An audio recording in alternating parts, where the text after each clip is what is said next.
Cincinnati Bengals, best case, Super Bowl, baby. They get over the hump here in Cincinnati. Yeah, that's it. And not a tremendously, it's not even a dramatically optimistic outlook. Like, that's what they should be looking for. Yeah. They're one of the elite teams in the league. They should be chasing that Super Bowl. They're good enough to make it happen. Realistic, positive outlook is it happens. They end up getting one of those games, in the key moment and get over the hump. Joseph Asai doesn't have a late hit on Patrick Mahomes, or Logan Wilson doesn't have a late holding call that's not really a hold in the Super Bowl. I mean, we're really talking a couple plays away here from Cincinnati being right in that mix. So those things go their way this year. That's best case.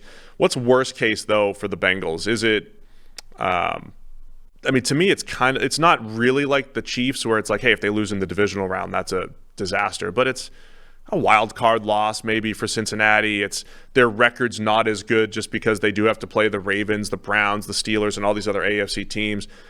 It's just attrition, I think, for the Bengals, where they're still a really good team, but they only win 9 or 10 games and maybe lose early in the playoffs. Yeah, so again, it's like, with it being more about what the season says than the exact record, I think for Cincinnati, like a worst case scenario would be some kind of clear indication of a step backwards, So everything has been building in the right direction for the Bengals since they got Joe Burrow. They've been taking steps forward or hitting or reaching the kind of level that they need to be at, and just needing, a couple of plays to bounce their way for them to actually get the championship or get the payoff.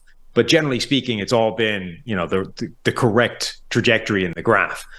That being reversed in any way, shape, or form would be the worst case scenario, whatever that looks like, whether it's just the offense is not as good as the last couple of years, they regress somehow, Joe Burrow takes a step back, has a bad season, the replacements or the planned obsolescence on defense, the new players that have to step in, Dax Hill, guys like that, don't play at the kind of level they need to, and all of a sudden the defense just takes a step backwards. Like, just some kind of clear, obvious regression coming out of this season.